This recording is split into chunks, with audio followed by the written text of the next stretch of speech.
what if I told you that in a month from now, you will be able to memorize a pack of cards by just looking at it once?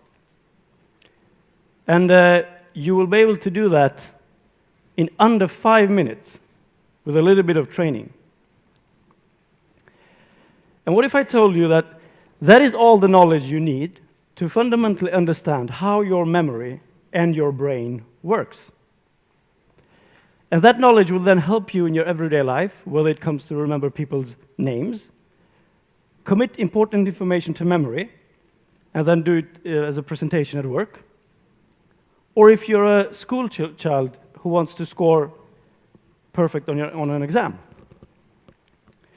And what if I told you also that this knowledge, implemented in schools, would change the way we see the school system, not only in Sweden, but in the whole world? My name is Idriz Zogaj. I'm a memory athlete. I'm not some kind of a superstar or anything. This is my alter ego. Before the age of 25, I didn't know anything of what I know today. And the interesting with the age of 25 is that at the age of 25, that's when the brain becomes fully matured.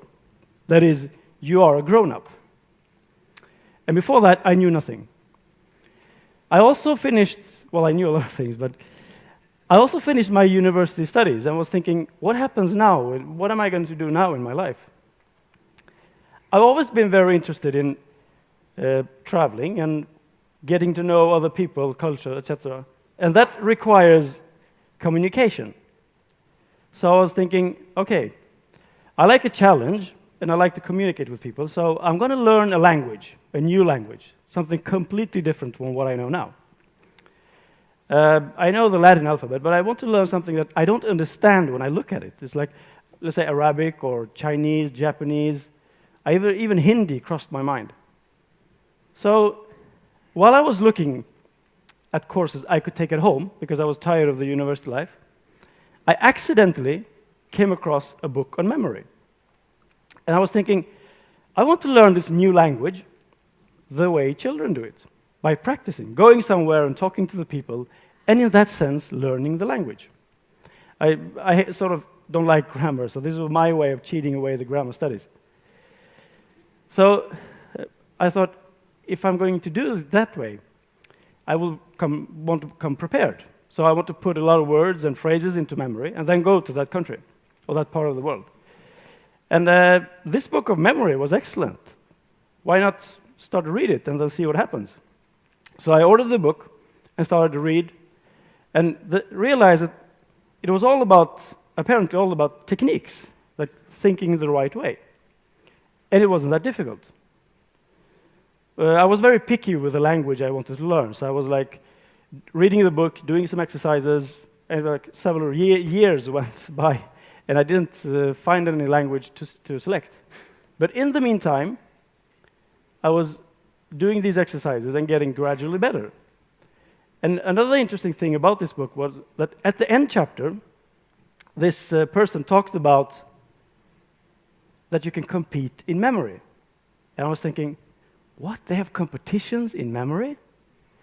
I mean, this guy, Dominic O'Brien, had won the World Memory Championships 6 times, so he knew what he was talking about. But it was still competing in memory. And I was looking at the levels he suggested that you complete, and I realized, hold on. During this training, I've actually reached many of these levels. So I thought, okay, I will focus a little bit more. And that's when I started to train the pack of cards. And one of the levels was to do it in under 5 minutes. And in 2004, I felt ready. At the age of 27, I went to the World Memory Championships in Manchester. I thought, why not think big? Just go to the World Memory Championships. I came 22nd in the world. I also became Sweden's best memory, a title I will held for 5 consecutive years. So when I came back, my friends were looking at me differently. They were like, when did you become such a Rain Man? What do you mean? Well, come on, you just went to the World Memory Championships and competed. Yes, So, yes, but I just read these techniques and adapted them. You did? And I don't feel different. I mean, I'm the same. Yeah, really. But what do you do at the World Memory Championships? Well, we compete in memory, such as, well, every competition is 10 disciplines. It can be numbers. It can be binary digits, 1, 0, 1, 1, 0, 0, 1, 1. Very funny. It can be, but it can also be words.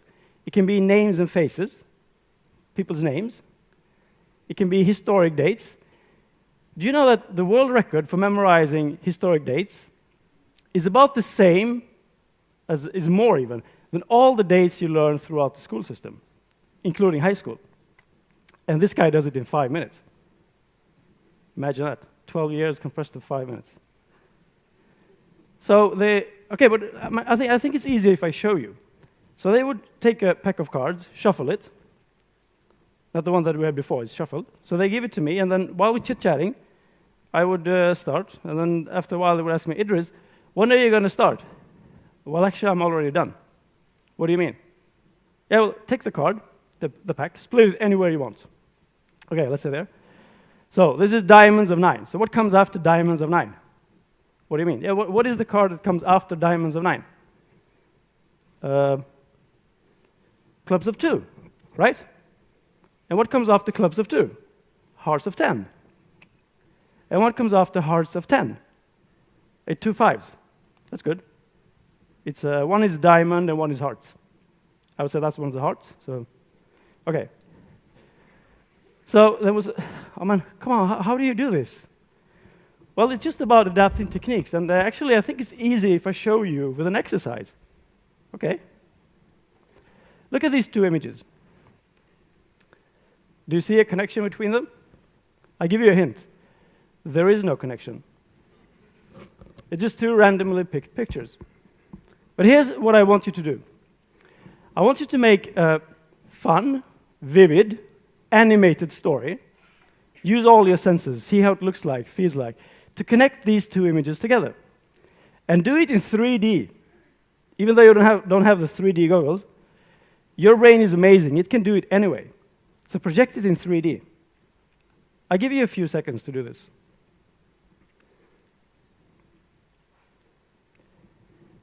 Here's how I would see it. Let's see at the audience where you're sitting. You see a big snail. You look next to you see a big snail. It has a door on it. You open the door because it says welcome. So you open the door. I mean, you've never been inside a snail shell. You go in and, oh, it's slimy in here. Why did I do that? Look at these 2 images. Okay? Can you do the same? Make a story? Let's take the stairs where I came up. And you see a flamingo building a big brick wall. So it's like we have to climb over it. It's no point, but...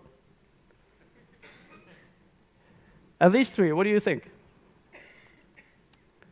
We all know why elephant, you can see a big elephant here. You all know why they're strong, right? They carry a lot of weight.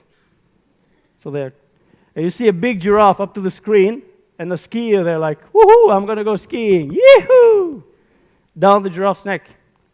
Look up on the roof. The last one is a little bit obvious, right? Because you see reptiles, they like to be in the sun. It's quite common. So you might think, this is an obvious one. This one I will remember. And that's the dangerous thing. Because obvious things we tend to forget. I bet I could find people in this room that don't remember what they had for breakfast. Maybe today was different because you were going to TED, so you had breakfast later or whatever. But it's a common thing you do, so it's easy to forget, not to register it. So see the snake with big glasses, a nice drink, and enjoying the sun on the roof. And the drink is not spilling. So what did we just do? Well, we let our brain have fun. And when we did that, we focused on the task. And when we focused on the task, we told our brain, this is important, remember this. So thus we enforced the power of remembering. And so what is the brain? The brain is a biological lump of neurons. It contains about 3% of our body weight, but consumes 20% of our energy intake every day. And it doesn't matter if you're sitting in the audience, standing here talking, whatever you're doing, it's about the same level of energy consumption all the time. So it has a lot of neurons, and they like to connect to each other. And they can make tens of thousands of connections. This is also why we all are unique. I mean, it's impossible to copy, to make two identical brains. So we are all unique. And the stronger we make the connections, the longer we will remember the information. So we can make weak connections, and we forget them, because that's a natural thing. The brain selects, we always forget. That's a natural thing, because the brain, if you have a normal functioning brain, it sorts out information that is not important. But you can tell it what is important and what is not. And the stronger the connections you make, the longer you will remember it. And this knowledge, I would say today that students study too much. And the reason they do, I could say that, is because many students today don't know how to put the information into their brain. So they study and study and study and study. It becomes late. They go late to bed, wake up tired. Instead of putting the information in their brain in the way the brain likes to have it.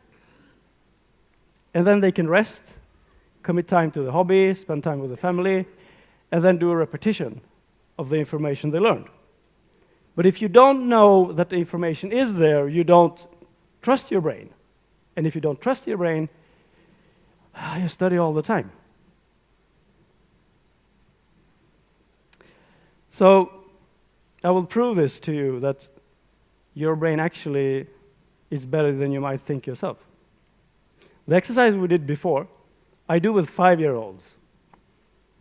But then we use 30 pairs. So don't feel any pressure. Okay, look at this image. There's something missing, right? I bet your brain fills in the gaps. So if I say wait, you say thank you. And if I say bricks, you say and if I say the obvious one? Thank you. Yeah.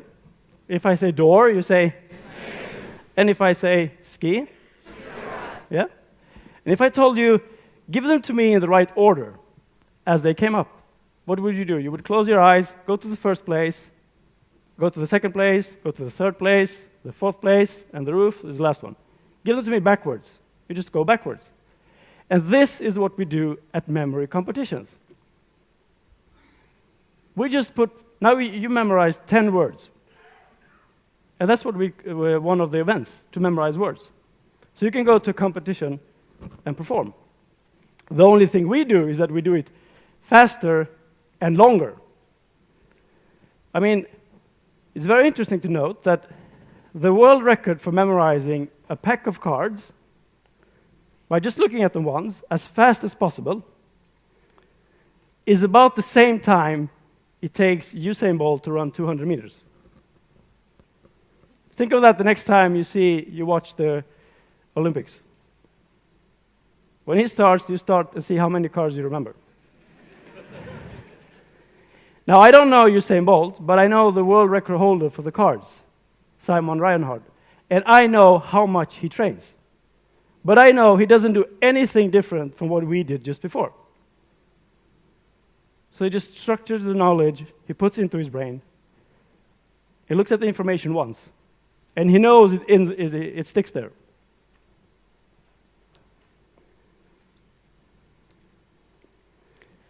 So it's all about having fun and letting the brain make strong connections. And then there's no limits. I have a friend who comes and helps me to organize the Swedish Memory Championships every year. Now, if we have a scale here of the mat, over the mat, here is a person that has difficulty with memory. Here is the normal, this normal formed bell. Here is what most people would be. And here is where the genius are, the super memories. So when she came at first, 2009, I contacted the Sahlgrenska, Mölndalssjukhuset, and told them, why don't you run some tests, on memory tests on this? Because I like to work with the scientists to show them what we are doing, because there's not so much research going on this area. And the guy who did the research on her, which is actually that guy, the same guy who did his paintings, Jakob Stålhammar, he said, like, Idriz, we have to redo the scale, because she's over there. She's outside of our scale. What she did is, like, way outside. We have to, how can you do this? Yeah, but you haven't studied what we do. Because it's like we would invent sports today, and all of a sudden people are running. Oh, they're moving so fast. But we're not doing anything else. We're just doing how the way working with the brain, how the brain likes to work. And the techniques are very old. I mean, the oldest one comes from the Greeks, the ancient Greeks. That's several thousand years ago. So we didn't invent anything. We just packed it into this. And it's the training that has done it. And you can start your training right here, right now. The next time you hear something you want to remember, make a fun story of it, and you will make strong connections. So happy practicing. Thank you.